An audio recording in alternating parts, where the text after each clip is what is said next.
اللہ سبحانہ و تعالی توحید کی بنیاد پر قوموں کو سرفراز کرتا ہے، اور جب شرک ان میں داخل ہو جاتا ہے تو اللہ تبارک و تعالیٰ اس قوم کو شر امت بنا دیتا ہے۔ اللہ اکبر۔ شر امت کے معنی کیا ہے؟ شر امت کے معنی کیا ہے؟ زانی، بدکار، خطا کار نہیں، یہ شر امت نہیں ہوتا۔ شرک شر امت ہے، شرک شر امت ہے۔ اسی لیے یہودیوں کی مذمت بیان کرتے ہوئے اللہ کے نبی نے کیا کہا؟ یہود اور نصارہ پر اللہ کی لعنت ہو، کیوں مخلوق کی بدترین قسم کے لوگ ہیں یہ لوگ۔ کیوں مخلوق کی بدترین قسم کے لوگ ہیں؟ ان کے پاس شرک آ گیا تھا۔ شرک کیسے آیا تھا؟ جب ان کے پاس کوئی نیک آدمی مر جاتا تو اس نیک آدمی کی قبر کو سجدے کی جگہ بنا لیتے تھے، جس کی وجہ سے بنی اسرائیل کے مضبوط اقتدار کو اللہ تعالیٰ نے ختم کر دیا، یہودیوں کو ذلیل کر دیا، نصارہ کی عزت کو ملیامیٹ کر دیا۔ کس سبب سے؟ شرک کی وجہ سے، شرک کی وجہ سے۔ سبحان اللہ۔ معلوم کیا ہوا میرے بھائی؟ توحید کی اہمیت ہے کہ نہیں ہے؟ اعوذ باللہ من الشیطان الرجیم،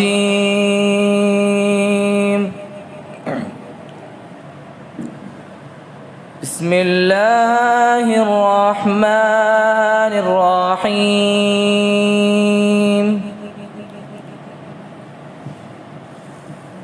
وما خلقت الجن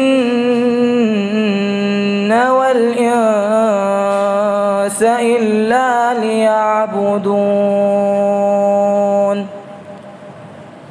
ما أريد منهم من رزق وما أريد أن يطعمون، إن الله هو الرزاق ذو القوة المتين، فإن للذين ظلموا ذنوبا مثل ذنوب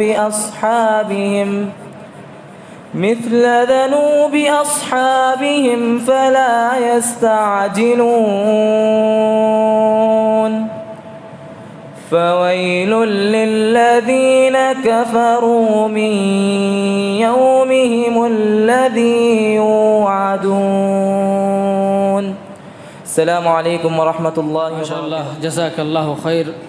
یہ تھے عزیزم سدید مردیشور جو اپنی بہترین آواز میں اس محفل کا آغاز فرما رہے تھے۔ اس کے بعد میں ایک نظم پیش کرنے کے لیے فیروز احمد کو دعوت دیتا ہوں کہ وہ اسٹیج پر ڈائس پر آئیں اور اپنے بہترین انداز میں۔ السلام علیکم رحمۃ اللہ وبرکاتہ۔ نبی کے صحابہ کے راستے پہ چل کے دلوں کا سکون ہم نے حاصل کیا ہے، نبی کے صحابہ کے راستے پہ چل کے دلوں کا سکون ہم نے حاصل کیا ہے، لگا ہے نشہ جب سے جنت کا ہم کو، اجاٹ اپن جس جگہ سے ہوا ہے، وہ طائف کے وادی میں کھا کے پتھر ہمارے لیے جو تڑپتا رہا تھا، وہ طائف کے وادی میں کھا کے پتھر ہمارے لیے جو تڑپتا رہا تھا، انہی کے طریقے کو پیروں سے روندا، ذرا خود بتاؤ یہ کیسی وفا ہے، نبی کے صحابہ کے راستے پہ چل کے دلوں کا سکون ہم نے حاصل کیا ہے، لگا ہے نشہ جب سے جنت کا ہم کو، اجاٹ اپن جس جگہ سے ہوا ہے، یہ وہ موت ہے دوستو جس کے خاطر نبی نے بھی مانگی تھی رب سے دعائیں، یہ وہ موت ہے دوستو جس کے خاطر نبی نے بھی مانگی تھی رب سے دعائیں، کٹایا ہے اس راہ میں جس کو سر کو اللہ کی قسم وہ امر ہو گیا ہے۔ نبی کے صحابہ کے راستے پہ چل کے دلوں کا سکون ہم نے حاصل کیا ہے۔ سنو احد کے پار سے یہ صدائیں انس بن نضر کی تمہیں کہہ رہی ہے، سنو احد کے پار سے یہ صدائیں انس بن نضر کی تمہیں کہہ رہی ہے، جو اللہ کی میاں میں جا کو لٹا دے وہی اصل میں محبت مصطفیٰ ہے۔ نبی کے صحابہ کے راستے پہ چل کے دلوں کا سکون ہم نے حاصل کیا ہے۔ مصائب کے میدان میں کود پڑنا، طلب میں شہادت کا دل کا مچلنا، مصائب کے میدان میں کود پڑنا، طلب میں شہادت کا دل کا مچلنا، خدا کے لیے سارے عالم سے کٹنا، حقیقت میں فردوس تو راستہ ہے۔ نبی کے صحابہ کے راستے پہ چل کے دلوں کا سکون ہم نے حاصل کیا ہے۔ لگا ہے نشہ جب سے جنت کا ہم کو، اجاٹ اپن جس جگہ سے ہوا ہے۔ السلام علیکم رحمۃ اللہ۔ اس کے بعد میں خصوصی خطاب کے لیے بڑے ہی ادب و احترام کے ساتھ اپنے مہمان مقرر فضیلت الشیخ عبدالرحیم خرم جامعی صاحب حافظہ اللہ کو دعوت دیتا ہوں کہ وہ مائک پر تشریف لائیں اور بہترین انداز میں اپنے موضوع کی وضاحت کریں۔ شیخ کا موضوع ہے توحید اور اس کا بگاڑ۔ قابل قدر افاضل علماء کرام، قوم کے غیور بزرگوں، نوجوان ساتھیوں، پیارے بچوں اور پردہ نشین ماں اور بہنوں، میں سب سے پہلے اللہ تبارک و تعالیٰ کا شکر بجا لاتا ہوں کہ اس نے آج آپ کے روبرو حاضر ہونے اور اس کی توحید سے متعلق کچھ گفتگو کرنے کا موقع عنایت فرمایا ہے۔ اللہ تعالیٰ ہم سب کے یہاں آنے جمع ہونے کو قبول فرمائیں۔ جس طرح اس نے آج ہم کو یہاں جمع کیا ہے، آخرت میں بھی اللہ اپنی جنتوں میں اسی طریقے سے ہمیں جمع فرمائے۔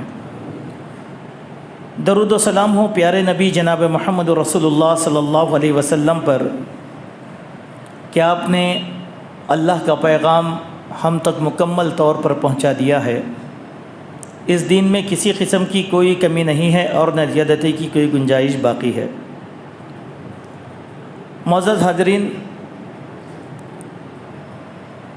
یہاں آنے کے بعد بڑی مسرت اس بات کی ہوئی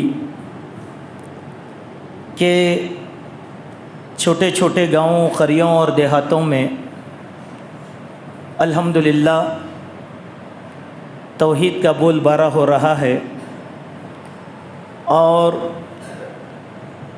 توحید کے ماننے والوں کا ارتقا بھی ہو رہا ہے، نئی جماعتیں بھی تشکیل پا رہی ہیں، مساجد بھی پھیلتی جا رہی ہیں،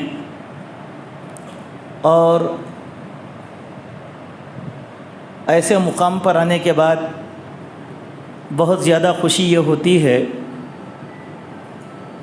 کہ یہاں کی نئی تاریخ میں دعوت کے حوالے سے ہم بھی تاریخ میں اپنا نام درج کرا لیے ہیں کہ چلو اس علاقے میں بھی ہمیں جانے کا موقع ملا۔ یہ اسلاف کا، سلف صالحین کا طریقہ تھا۔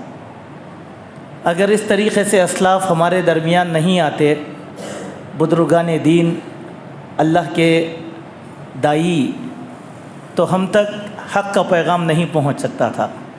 اسی لیے سب سے پہلے میں اپنے آپ کو خوش نصیب سمجھتا ہوں کہ ماشاءاللہ آپ کے اس علاقے میں میں حاضر ہوا، اور سب سے بڑی یہ دیکھ کر بھی بڑی خوشی ہوئی کہ جب میں اپنے ساتھیوں سے پوچھا، یہ جتنے علماء ہیں یہ سب ہمارے ساتھی ہیں اور ایک ہی ماں کی اولاد ہیں ہم لوگ، اور ہمارا مدرسہ مادر علمی سب کا ایک ہی ہے، الحمدللہ ایک ہی جو ہے مشرب سے یا ابشار سے ہم سب سیراب ہوئے ہیں۔ تو ان لوگوں کو یہاں دیکھ کر بھی بڑی خوشی ہوئی کہ اس چھوٹے سے گاؤں میں وہ آ کر اپنی زندگی کو اللہ کے دین کے لیے وقف کر رہے ہیں۔ اللہ تعالیٰ ان کی قربانیوں کو قبول فرمائے۔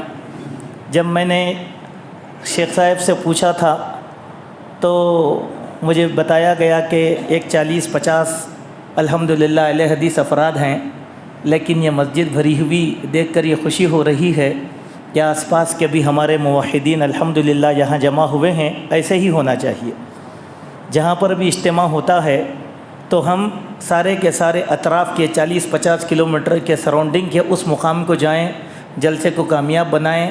اس سے 2 فائدے ہوتے ہیں۔ مقامی احباب کے اندر ہمت بڑھتی ہے، اور جو علماء کرام آتے ہیں ان کو بڑی خوشی ہوتی ہے۔ ایسا نہیں کہ 40-50 افراد بیٹھیں اور اتنی دور دراز سے علماء کرام، یہ علماء کافی تھے دعوت کا کام کرنے کے لیے، لیکن جب اتنی دور سے جب علماء آتے ہیں تو ان کو بھی یہ احساس ہو کہ یہاں زندگی ہے۔ اسی طریقے سے جماعتیں بنتی ہیں، جماعتیں پھیلتی ہیں، جماعتیں پھولتی ہیں۔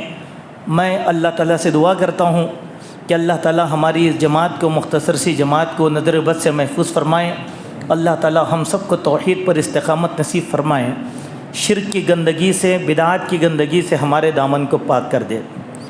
مجھے جو عنوان دیا گیا ہے، جیسے شیخ نے مجھے واٹس ایپ کیا تھا، تو میں یہ سمجھنے سے قاصر تھا کہ اس کو کس طریقے سے آپ کے سامنے بیان کروں، لیکن اللہ تعالیٰ نے میرے دماغ میں ایک بات ڈالی، تو میں کل رات بیٹھ کر اس کی تیاری کیا، بڑا سوچنے کے بعد تو کچھ خاکہ بنا، اسی خاکے کو میں آپ کے سامنے عرض کرتا ہوں۔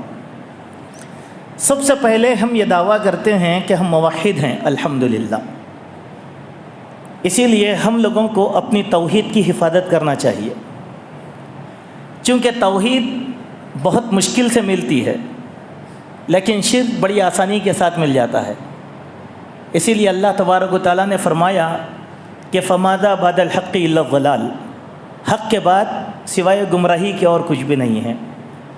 ہم گمراہ تھے تو اللہ تعالیٰ نے ہدایت عطا فرمایا، اور ہدایت توحید کی عطا کا نام ہے، اور اس ہدایت سے منحرف ہونا شیطان کے لیے سب سے زیادہ آسان ہے کہ وہ بڑی آسانی کے ساتھ نادانستہ طور پر ہم کو منحرف کر دیتا ہے۔ 2 باتیں ہوتی ہیں، نمبر 1 دانستہ یعنی جان بوجھ کر حق سے انحراف کرنا، اور دوسری بات ہوتی ہے کہ نہ جانتے ہوئے حق سے منحرف ہو جانا۔ اور ہم میں کے بہت سے لوگ ایسے ہیں جو نہ جان کر حق سے انحراف کر دیتے ہیں اور سمجھتے ہیں کہ موحد ہو گئے ہیں۔ یہ تو قیامت کے دن اللہ تعالیٰ کے پاس معلوم ہوگا کہ ہم میں کہ کون موحد تھے اور کون مشرک ہو گئے تھے، یہ تو اللہ ہی کو معلوم ہے۔ اللہ سے دعا کرو کہ اللہ تعالیٰ جس توحید کا ہم دم بھرتے ہیں اس توحید پر ہم کو استقامت نصیب فرمائیں، اس توحید کو سمجھنے کی اللہ تبارک و تعالیٰ توفیق عطا فرمائیں۔ دوستو، توحید سب سے بڑی چیز ہے۔ توحید ایک کلیہ نہیں ہے جس کے اندر ہم اس کو بند کر دیں، اور توحید چھوٹا چیپٹر بھی نہیں ہے جس کو ہم کہنے کہ میں موحد ہوں۔ توحید زندگی کے قدم قدم پر پائی جاتی ہے، عقیدہ زندگی کے قدم قدم پر پایا جاتا ہے، تقوی زندگی کے قدم قدم پر پایا جاتا ہے، ایمان زندگی کے قدم قدم پر پایا جاتا ہے۔ ہم یہ سمجھتے ہیں جیسے ہی توحید کی بات آ گئی تو اس کا ایک محدود عنوان، محدود چیز ہمارے ذہن میں آتی ہے، وہ کہ بت پرستی کرنا یہ شرک ہے، بت پرستی سے بچ جانا یہ توحید ہے، قبروں پہ جانا یہ شرک ہے، قبروں سے بچ گئے تو ہم موحد ہو گئے۔ دوستوں یہی کل توحید نہیں ہوتی، یہی کل توحید نہیں ہوتی۔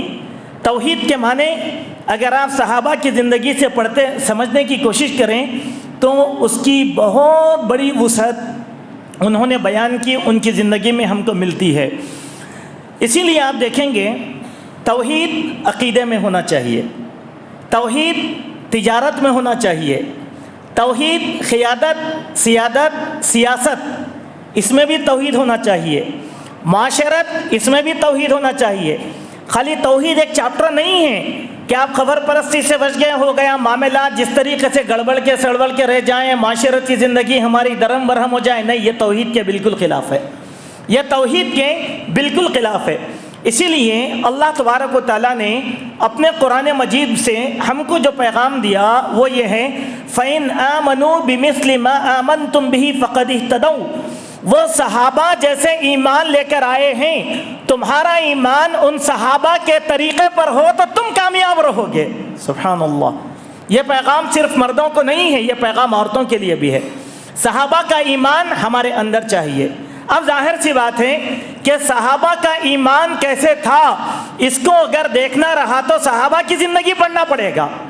ہماری مشکل یہ ہے کہ ہم قرآن تو بہت پڑھ لیتے ہیں، حدیث بہت کھنگال لیتے ہیں، فقہی مسائل کی گہرائی میں چلے جاتے ہیں، لیکن صحابہ کو ہم پڑھنا نہیں جانتے۔ صحابہ کو پڑھیے، جہاں قرآن پڑھتے ہیں، احادیث پڑھتے ہیں، آپ صحابہ کو بھی پڑھیں، سیرت صحابہ کو بھی پڑھیں، خلفائے راشدین کو بھی پڑھیں، عشرہ مبشرہ کو بھی پڑھیں، اور بہت سے صحابہ ہیں جن کی زندگیاں الحمدللہ محدثین نے محفوظ کیا، ان کی زندگیوں کو پڑھیں تو ان کی زندگیوں میں توحید کیا چیز ہے، ایمان کیا چیز ہے، تقوی کیا چیز ہے، صحابہ نے کیا سمجھا تھا، یہ چیز ہم کو آسانی کے ساتھ مل جائے گی، یہ چیز آسانی کے ساتھ مل جائے گی۔ اس کے ذریعے سے ہمارے عقیدے اور ایمان میں استحکام آئے گا۔ اگر ہم نے صحابہ کو نہیں پڑھا تو پھر وہ استحکام ہمارے ساتھ ہرگز ہمارے دلوں کے اندر پیدا نہیں ہوگا۔ اللہ نے فرمایا اے لوگو آمنو کما آمن الناس، یہ لوگ جیسا ایمان لے کر آئے تم بھی اسی طریقے سے ایمان لے کر آؤ۔ یہ لوگ کے معنی کیا ہیں؟ صحابہ۔ اللہ کے نبی کو سب سے پہلے کس نے دیکھا؟ پورے صحابہ کی زندگی کا مطالعہ کرو، ایک عجیب انقلاب ان کی زندگی میں تھا۔ وہ کیسے؟ جیسے ہی انہوں نے اللہ کے پیارے نبی صلی اللہ علیہ وسلم کے ہاتھ پر ایمان لے کر آئے، کلمہ شہادت کو انہوں نے قبول کر لیا، یکسر ان کی زندگی بدل گئی۔ یعنی ٹائم نہ لگا ان کی زندگی بدلنے کے لیے۔ کیوں؟ اتنی تیزی کے ساتھ اللہ نے توحید ان کے دلوں میں ڈال دیا، ایمان ان کے دلوں کے اندر ڈال دیا، تقوی ان کے دلوں کے اندر ڈال دیا۔ پہلے کی زندگی آپ ان کی پڑھ کر دیکھیں، بڑا تعجب ہوتا ہے، ایمان سے پہلے ان کی زندگی الگ تھی، ایمان لانے کے بعد ان کی زندگی بدل گئی۔ جیسے حضرت عمر بن خطاب رضی اللہ عنہ بیان فرماتے ہیں کہ لوگ بار بار حضرت عمر کا نام لاتے ہی کہتے تھے کہ بڑے جلالی تھے، بڑے غصے والے تھے حضرت عمر رضی اللہ عنہ، اور یہ چھاپ حضرت عمر پر لوگوں نے بٹھا دیا تھا۔ تو حضرت عمر خود کہتے ہیں کہ دیکھیے، ایمان سے پہلے جو میں عمر تھا، ایمان لانے کے بعد اللہ نے میرے دل کو نرم کر دیا، میں وہ عمر نہیں ہوں، میں وہ عمر نہیں ہوں۔ کیوں؟ ایمان نے میرے دل کی کیفیت کو بدل دیا، عقیدے نے میرے دل کی کیفیت کو بدل دیا، اسلام نے میرے دل کی کیفیت کو بدل دیا، دین نے میرے دل کی کیفیت کو بدل دیا۔ مختلف الفاظ کا میں اسی لیے استعمال آپ کے سامنے کیا، یہ سارے الفاظ کا نام ہی عقیدہ ہے۔ آپ دین کہیں عقیدہ ہے، اسلام کہیں عقیدہ ہے، ایمان کہیں عقیدہ ہے، ایک دوسرے کا لازم و ملزوم ہے۔ ان میں کی کوئی بھی چیز اگر ہم سے چھوٹ جائے گی تو ہم میں کا کوئی بھی آدمی مومن اور مسلمان نہیں رہے گا۔ اب آئے ہیں آگے ایک اور بات کہ اللہ تبارک و تعالیٰ نے عقیدے کی بنیاد پر ہماری دنیا کی کامیابی کو منحصر کیا ہے۔ میں آخرت کی گفتگو ابھی نہیں کیا، اسی لیے کہ عقیدہ سیدھا رہا تو آخرت خود بخود سیدھی رہے گی۔ اگر دنیا سیدھی نہیں رہے گی تو پھر آخرت بھی ہماری برباد ہو جائے گی۔ یہ دنیا میں کامیابی، کامرانی، عزت، وقار، عروج، یہ سب ملتا ہے عقیدے کے سلے میں. یہ اچھی طریقے سے ہم بات کو ذہن نشین کر لیں. یہ سب چیزیں کس کے سلے میں ملتی ہیں؟ عقیدے کے سلے میں. عقیدہ سیدھا رہا، آپ کو کوشش کرنے کی ضرورت نہیں ہے. اللہ تبارک و تعالی ہم میں سے کچھ لوگوں کو عمر بن عبدالعزیز بنا کر پیدا کر دے گا. ہم کو کوشش نہیں کرنا ہے، ہم کو کوشش عقیدے میں تبدیلی لانے کی کرنا ہے، عقیدے میں استحکام کی کرنا ہے. جب یہ تبدیلی آ گئی تو خود بخود عزت دے گا، وقار دے گا، دنیا کی بلندی پر پہنچا دے گا، حکومت کو لا کر ہمارے قدموں میں ڈال لے گا. کس کے بدلے میں؟ عقیدے کے بدلے میں. عقیدے کے بدلے. یہ اللہ کا وعدہ ہے. آپ صحابہ کی زندگی کو پڑھ کر دیکھیں، کسی بھی صحابی نے زمین پر حکومت قائم کرنے کی جد و جہد نہیں کی. ایک بھی صحابی نے نہیں کیا. نبیوں کی سیرت قرآن میں بیان کی گئی. سارے نبیوں کو آپ پڑھ کر دیکھیں، قرآن مجید میں جتنے بھی انبیاء کا تذکرہ ہے، سارے نبیوں نے عقیدے کی دعوت دی لوگوں کو، حکومت کی دعوت نہیں دی. یہ نہیں کہا اے لوگو تم سب آ جاؤ ہم زمین پر حکومت قائم کر لیں گے، اے لوگو تم سب آ جاؤ میری دعوت پر لبیک کہو ہم سب زمین پر خلافت قائم کر لیں گے. انہوں نے دعوت کس کی دی؟ قولوا لا الہ الا اللہ. اے لوگو لا الہ الا اللہ کا اقرار کر لو، بس. قولوا لا الہ الا اللہ. حضرت نوح علیہ السلام سے لے کر جناب محمد رسول اللہ صلی اللہ علیہ وسلم تک صرف عقیدے کی دعوت تھی، صرف عقیدے کی دعوت. جیسے اللہ کے نبی نے مکے والوں کو سمجھایا کہ تمام نبی کیا بولے؟ اعبدوا اللہ ما لکم من الہ غیرہ. اے لوگو خالص عبادت اللہ تعالیٰ کی کرو جس کے ساتھ کوئی معبود شریک نہیں ہے، کوئی اور معبود نہیں ہے. کتنے نبیوں کی؟ پورے نبیوں کی دعوت تھی. اللہ کے نبی نے کیا کہا؟ قولوا لا الہ الا اللہ تفلحوا. اے لوگو لا الہ الا اللہ کا اقرار کر لو، کامیاب ہو جاؤ گے. قولوا لا الہ الا اللہ تملک العرب والعجم. اے لوگو لا الہ الا اللہ کا اقرار کرو، عرب بھی تمہارے غلام بن جائیں گے، عرب بھی تمہارے غلام بن جائیں گے. اقرار کس چیز کا ہے؟ عقیدے کا. ٹھیک ہے، یہ تمہیدی مثبت گفتگو میں نے آپ کے سامنے کیا.